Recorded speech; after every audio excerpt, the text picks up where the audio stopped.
Listen to it. So anyone else who just believes like Abraham did, they get righteousness counted to them too. They get righteousness. Now, according to Catholic Answers, who Joe works for, they say that, quote, baptism has replaced circumcision.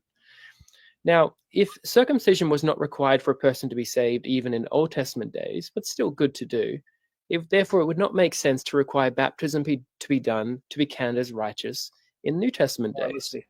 Because it's not like Abraham is some sort of crazy exception on how to be saved. He's the model of how anyone gets saved. Yep. Why? Because Paul literally uses him as an example of how someone gets counted as righteous, and he calls us to have that same faith. Okay. Did you hear what he said?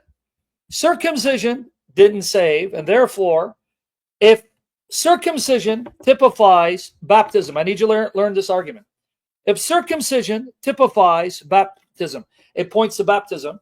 Well, that means water baptism doesn't save you because circumcision didn't save you. Are you ready? Because now he buried himself. Because that means the opposite is true, right?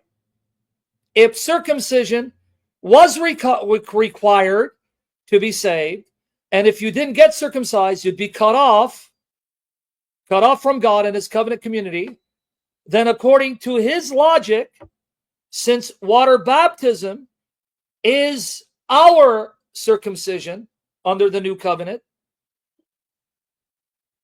that means, like circumcision was necessary to be saved and be part of the covenant, ergo, water baptism is necessary. Okay, you understand his argument, right? I want you to hear it one more time, even though it's hard to listen to this guy because he's really sickly. I'm being honest. If you hate the wiry, coarse texture of your grays, get this. This shampoo and conditioner from Amɇn is proven. So anyone else who just believes like Abraham did, they get righteousness counted to them too. Now, according to Catholic Answers, who Joe works for, they say that, quote, baptism has replaced circumcision.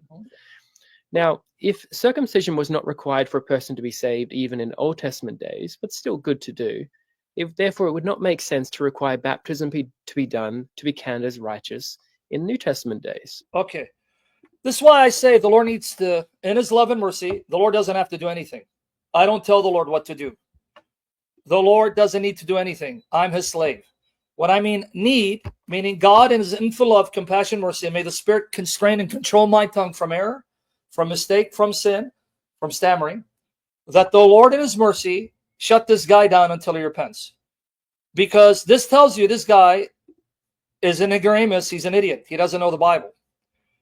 Who told you circumcision wasn't necessary for salvation? Here it is, black and white. You ready? Are you ready? Right here, black and white. In fact, circumcision was so necessary and central and crucial that God even permitted the Israelites to circumcise on the Sabbath day if a male's circumcision fell on the Sabbath day. Are you with me? Are you with me there? Let me repeat. Circumcision was so crucial and vital and important that God allowed the Israelites to circumcise on the Sabbath day, the seventh day, even though they were to refrain from working. But if the child you bore, the male son you bore, his circumcision, which is on the eighth day, fell on the Sabbath, you would have to override the Sabbath and circumcise him. That's how important circumcision is. You understand? This now backfired against him. So now he just buried his entire argument. Here, Genesis 17:9-14. God said further to Abraham, you guys listening, right? I want you to learn, class has begun. God said further to Abraham, now as for you, you shall keep my covenant, you and your seed after you throughout their generations. This is my covenant which you shall keep between me and you and your seed after you. Every male among you shall be circumcised, and you shall be circumcised in the flesh of your foreskin, and it shall be the sign of the covenant between me and you. And every male among you who is 8 days old shall be circumcised through your generations. One who is born in the house, or one who is bought with money from any foreigner who's not of your seed. A servant who's born in your house, or is bought with your money, shall surely be circumcised. Thus shall my covenant be in your flesh for an everlasting covenant. But an uncircumcised male who's not circumcised in the flesh of his foreskin, that person shall be cut off from his people. He has broken my covenant.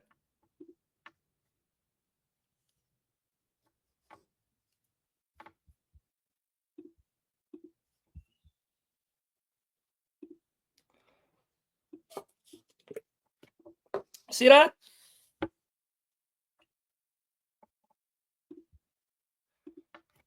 You see that right there?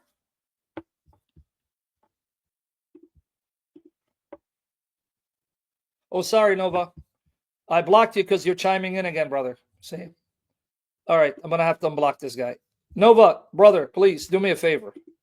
When someone brings up issues that I see seem to be going off topic, I'm going to block you, man. Nova.